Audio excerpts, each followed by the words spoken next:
খাপলংকাত আপুনি বৰ্তমান নাই, হয়। মোৰ দহক আজি আপোনাক দেখা নাই, গতিকে আপোনাৰ কি ক'ব আপুনি? যিহেতু এইবাৰ থিয়েটাৰৰ কাৰণে মই আহিবলগীয়া হৈছে, ৰাইজে দেখাই পাব, সেইকাৰণে মই এতিয়া বৰ্তমান অলপ বিৰতিত আছোঁ। সময় ওলাই আকৌ যাম, বহুত মিছ কৰি আছোঁ সেইটো।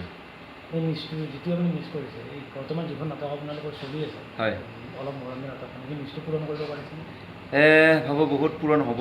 আৰু অলপ মৰম দিয়া বুলি নহয়, আমাৰ লগত আছে পাগলা মামা, আৰু এখন আছে আমাৰ এই ঘৰ মোৰ ঘৰ, চব এখন এইবোৰ নাটক পূৰা জুয়ে জুই, খুব ধুনীয়া হ'ব। এইবাৰ বিনা পানী নোহোৱাকৈ নাথাকে, পূৰা পানী হৈ যাব পূৰা আশা একমাত্ৰ হ'ল পানী দিব আমাৰ ৰাইজে। আপোনাৰ নাটকখনত জিঅ' চৰিত্ৰ, মই জিঅ' নাম লৈছোঁ, জিঅ'।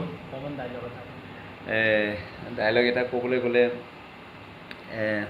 অকল দামী মাল খালেই নহ'ব, লগত কিন্তু পানীটো ফিল্টাৰ হ'ব লাগিব, এনেকুৱা ধৰণৰ বস্তু অলপ মিহিকৈ আমি সজাই পৰাই লৈছোঁ। তাৰ আগতে ডাইলগ বুলি কওঁতে মোৰ এটা আছে, এইটো এটা আছিলে, পুলিচ, যিহেতু পুলিচৰ ওপৰত এটাকে আছিলে, এই পুলিচ ড্ৰেছ পিন্ধা মানুহ আমি ভাল চিন্তা কৰা মানুহ বুলি ভাবোঁ, আমি আইন আদালত বুলি ভাবোঁ। এই আইন আদালতে যদি পইচা নিদিওঁ বুলি কৈছে, ইয়াতে থাকি লাভ নাই, দদাই দিওঁ, এনেকুৱা ধৰণৰ আছে। আপোনাৰ ঘৈণীৰ এটা মানে সৰু বেমাৰ আছে?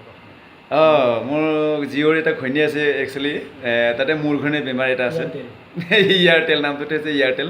তাতে একচুৱেলি মই ভোডা বুলি চাব যাওঁ, ভোডাক নানি কিনে এয়াৰটেল আনিছোঁ, আজিকালি এয়াৰটেল ভাল ছাৰ্ভিচ দি আছে সেনেকুৱা। বেমাৰটো কি? ঘৈণীৰ নামটো হৈছে বুলি।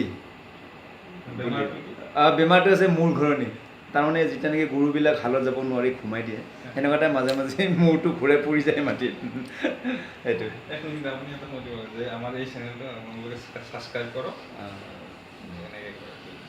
আৰু ৰাইজৰ ওচৰত এটা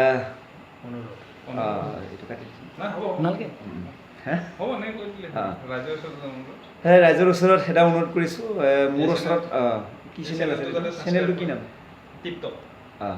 আচ্ছা, যেনক ৰাইজৰ ওচৰতে অনুৰোধ ৰাখিছোঁ, এই ল'ৰা দুটাই আহিছে মোৰ লগত, কিবা টিপটপ বুলি কিবা ইউটিউবত চেনেল এটা খুলিছে, একে ঘণ্টাটো ক্লিককৈ মাৰি দিবি, ইণ্ডিয়া অলপ পাঁচ বছৰ চলিব লাগিব না, চেগৰা চলি